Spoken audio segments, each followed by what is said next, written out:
अस्सलाम वालेकुम स्टूडेंट्स। हमने सिलेक्ट किया है चैप्टर 5 जो कि फैक्टराइजेशन पे मुश्तमिल है। 9th क्लास की बुक है, उसका चैप्टर 5 है और उससे हम एक्सरसाइज नंबर 5.1 करेंगे।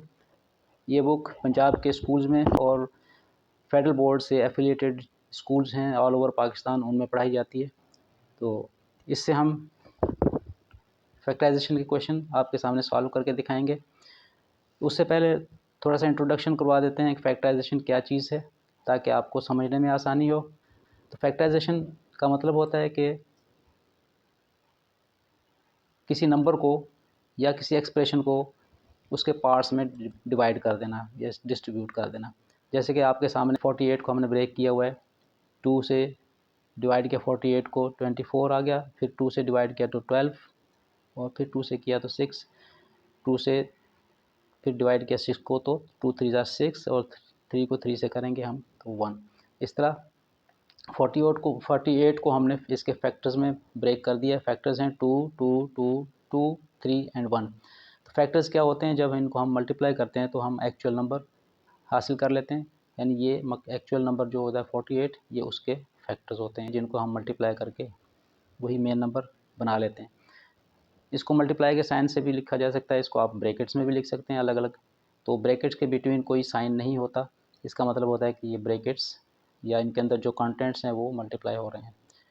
तो इसी तरह आज हम जो शुरू करेंगे वो फैक्टराइजेशन है अलजेब्रिक एक्सप्रेशंस की।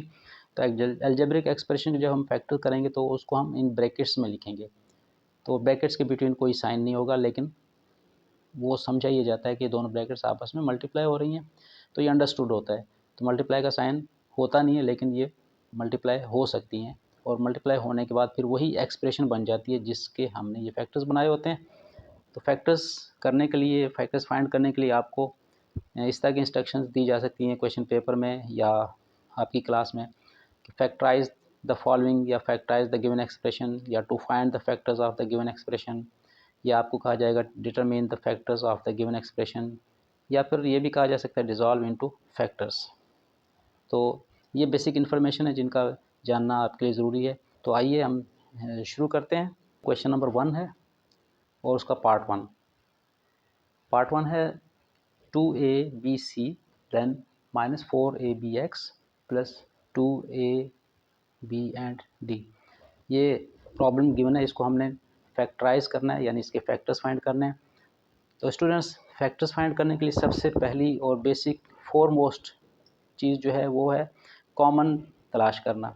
जितनी भी टर्म्स आपके सामने हों उनमें से आप सबसे पहले तमाम में कॉमन तलाश करें कि क्या चीज़ कॉमन है। कॉमन को तलाश करने के लिए इन टर्म्स को फर्दर फैक्टराइज कर लें तो ये आपके लिए आसान रहेगा। इसको हम फैक्टर्स में लिख लेते हैं 2a b और c, इनके डॉट्स लगा दिए, डॉट मीन्स मल्टीप्लाई। -4 के फैक्टर्स हो जाएंगे 2 इंटू 2, फिर a and b and x। तो इस तीसरी टर्म के भी हम फैक्टर्स कर लेते हैं 2a b एंड d। इस वक्त हमने ये फैक्टर्स कर लिए हैं। अब इनमें देखते हैं कि तीनों टर्म्स में कॉमन फैक्टर्स कौन से हैं। ये 3 टर्म्स हैं, इनके हमने फैक्टर्स कर लिए हैं। तो इसमें देखें फर्स्ट टर्म में 2 है, सेकंड में भी 2 है और थर्ड में भी है। तो ये 2 एक कॉमन फैक्टर है जो कि तीनों में मौजूद है। इसके बाद हम फिर देखते हैं कि इसमें a है, सेकंड में भी मिल जाएगा हमें a और थर्ड में भी मिल रहा है। तो a भी कॉमन फैक्टर है जो कि तीनों टर्म्स में मौजूद है। कॉमन होता ही वो है जो तमाम टर्म्स में मौजूद हो। इसके बाद हम देखते हैं फर्स्ट टर्म में b, तो सेकंड में देखते हैं, सेकंड में भी b है और थर्ड में भी है। तो b भी कॉमन फैक्टर हो गया जो कि तीनों टर्म्स में मौजूद है। उसके बाद हम देखते हैं फर्स्ट टर्म में c है, लेकिन सेकंड टर्म में c नहीं है, थर्ड टर्म में भी c नहीं है, इसलिए c कॉमन फैक्टर नहीं है। तो यहाँ हमने देखा कि इसके 3 जो कॉमन फैक्टर्स थे इनके अलावा और कोई भी फैक्टर कॉमन हमें नज़र नहीं आ रहा। तो इसको हम किस तरह से लिखेंगे? कॉमन फैक्टर जो हमने इंडिकेट किए थे इनको हम अलग लिख लेते हैं। 2ab कॉमन है, इसमें भी 2ab, यहाँ भी 2ab। कॉमन फैक्टर हमने बाहर अलग लिखे, तो बाकी जो बच जाएंगे उनको हम ब्रैकेट में लिख देंगे। c माइनस यहाँ पर 2 बच गया था, 2 और फिर x बच गया और यहाँ पर d बच गया प्लस के साइन के साथ। तो इस तरह एक फैक्टर ये बन गया इसका और एक फैक्टर ये बन गया, दो फैक्टर बन गए। तो दोनों को अगर हम मल्टीप्लाई कर दें फिर हमें वही एक्सप्रेशन मिल जाएगी। तो दीज आर द फैक्टर्स। जब हमने ये तरीका कर लिया, कॉमन हमने फाइंड कर लिया, तो फिर हम इसको एक नज़र फिर देखेंगे कि फर्दर इनके कोई फैक्टराइजेशन हो सकती है, कोई फार्मूला अप्लाई हो सकता है या कोई फार्मूले की शेप बन रही है इनकी, लेकिन हमें कहीं नज़र नहीं आ रहा कि ये ब्रैकेट के अंदर जो है तीन टर्म्स हैं, तीनों की तीनों डिफरेंट हैं, इनमें कोई भी किसी भी फार्मूले की शेप नहीं है जो हम पहले पढ़ चुके हैं। इस तरह का कोई फार्मूला यहाँ पर अप्लाई नहीं हो सकता, लिहाजा यहाँ पर ये इसकी फाइनल सूरत बनेगी और यही फैक्टर बनेंगे। अब इसका पार्ट 2 करते हैं, इसको हम फैक्टराइज करेंगे। वही सबसे पहले कॉमन का उसूल, तो कॉमन के उसूल के लिए हम क्या करेंगे, तीनों के अपने अपने इनके अलग फैक्टर्स कर लेंगे। तो यहाँ पर देखें 9 के फैक्टर्स बन जाते हैं 3 इंटू 3, फिर x and then y, minus 12 के फैक्टर होंगे 3 इंटू 2 इंटू 2, 12 के फैक्टर्स हो गए, फिर एक्स स्क्वायर है, इसको भी हम फैक्टराइज करके लिख देंगे x इंटू एक्स और फिर y। इस तरह सेकंड टर्म के हमने फैक्टर कर दिए, अब थर्ड टर्म के फैक्टर कर लेते हैं।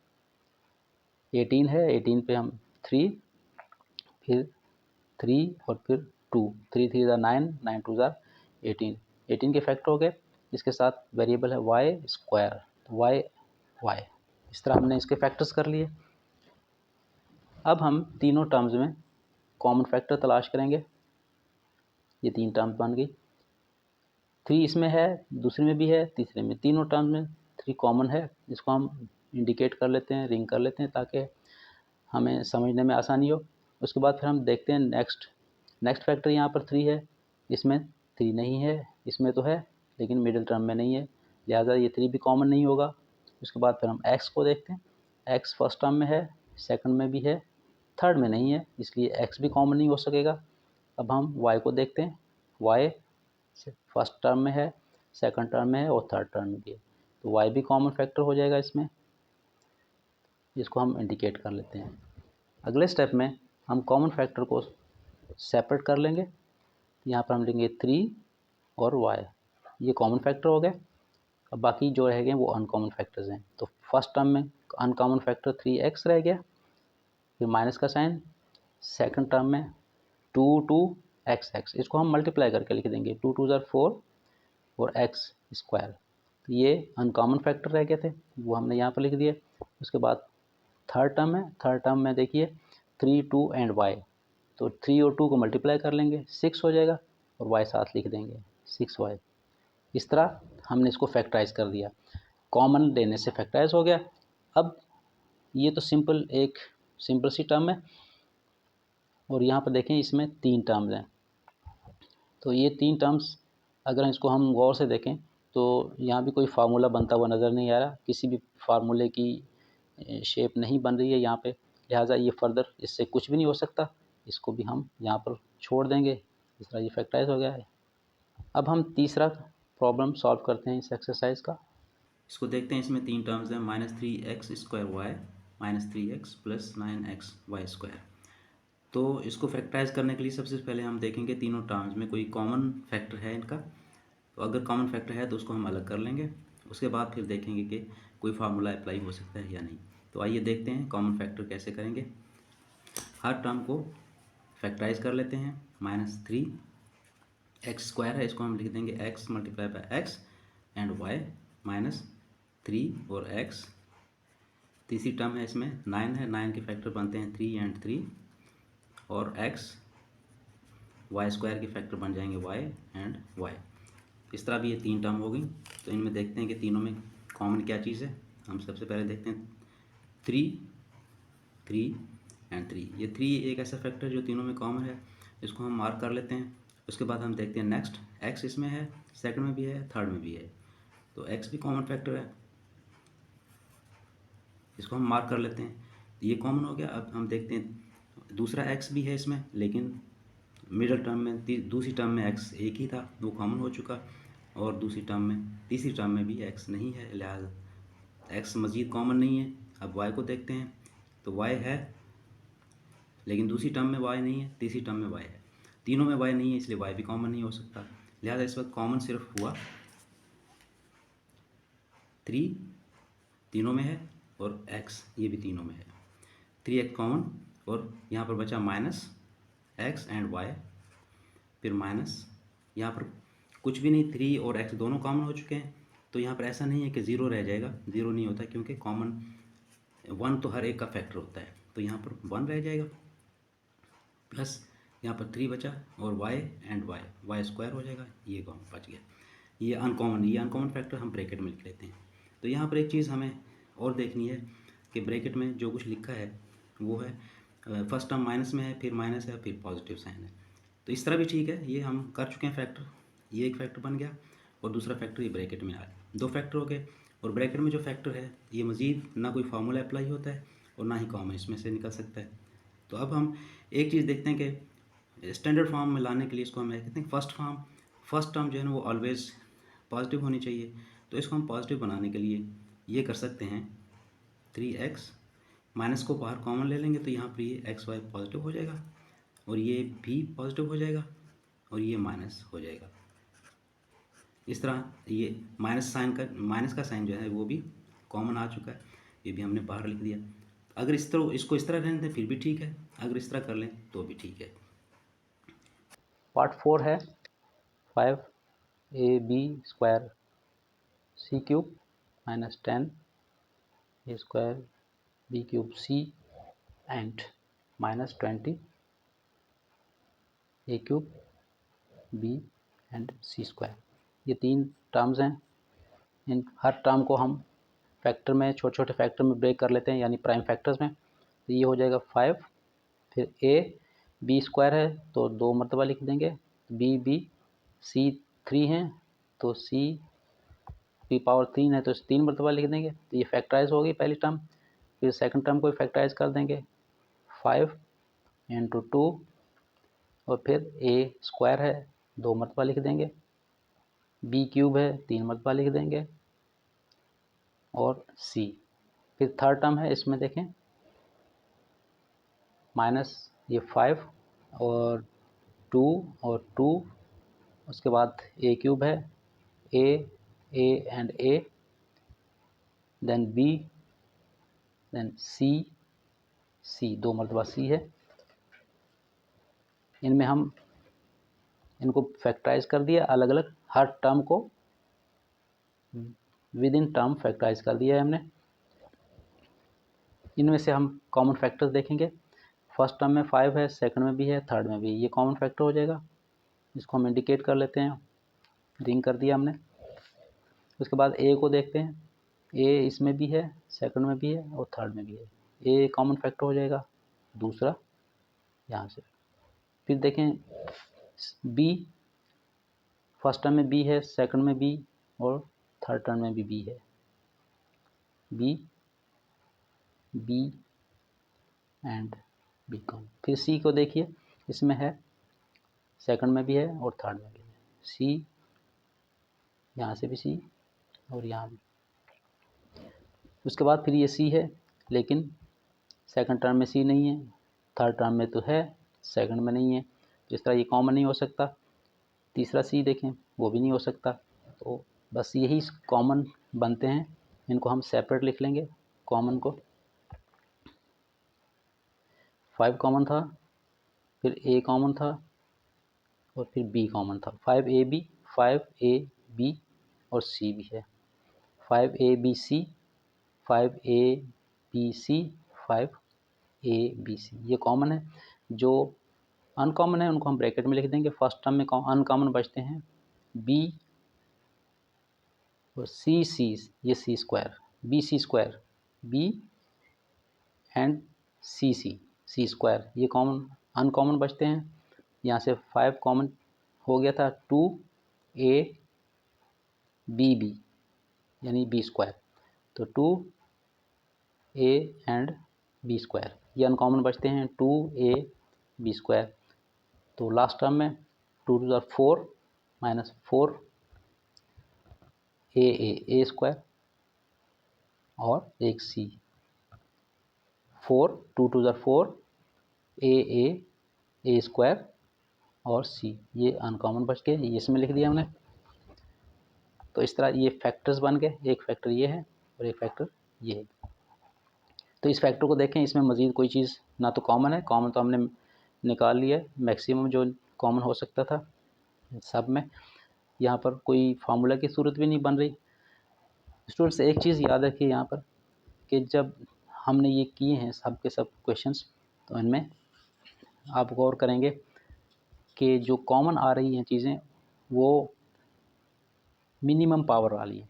अब यहाँ पर नंबर तो टेबल से देखेंगे हम कि टेबल पढ़ेंगे 5 के टेबल में जो आ रहे हैं, यहाँ इसको देखते हैं 5, 5 2 ज़ा 10 और 5 4 ज़ा 20। तीनों पे 5 का टेबल लगता है, इसलिए 5 कॉमन आ गया क्योंकि ये तीनों 5 के मल्टीपल्स हैं। उसके बाद फिर देखा हमने ए कॉमन था यहाँ पे एक, तो वो ए इसमें भी, इसमें भी, इसमें भी, तीनों टर्म्स में ए को देखते हैं तो सबसे लीस्ट पावर जो है वो फर्स्ट टर्म में है, इसकी पावर 1 है, सेकंड टर्म में पावर 2 है और थर्ड टर्म में इसकी पावर 3 है। तो आप देखते हैं कि जो सबसे कम पावर है वो कॉमन आता है।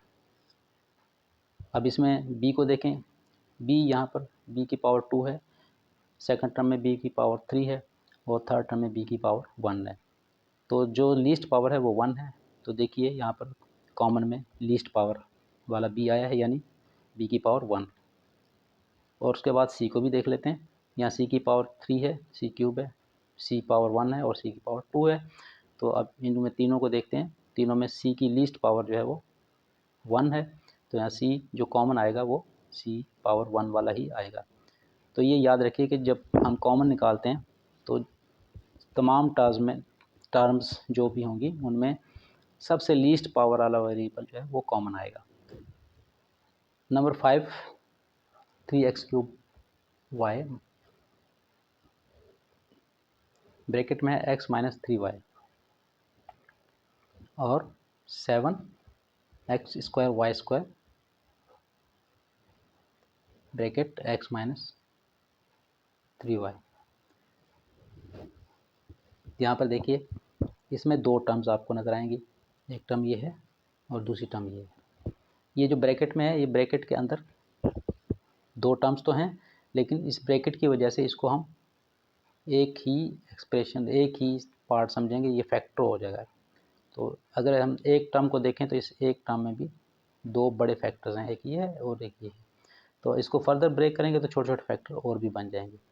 तो इस तरह हम इसको भी ब्रेक करते हैं, इसके फैक्टर्स बना लेते हैं छोटे छोटे हर टर्म के। इसमें 3x, x और x³ है इसलिए 3 मरतबा लिखा, और उसके बाद y। ये ब्रैकेट है, इसको हम इसी तरह लिख देंगे, ये इटसेल्फ एक फैक्टर है, ये पूरे का पूरा एक फैक्टर है, इसको हम यूँ ही रहने देंगे। फिर सेकंड टर्म में देखेंगे 7 और x² x आ जाएगा और y² y एंड y आ जाएगा, और यहाँ पे वही ब्रैकेट, ये खुद एक फैक्टर है तो इसको हम फैक्टर की सूरत में रहने देंगे। अगले स्टेप में हम कॉमन फैक्टर्स निकाल के अलग कर देंगे।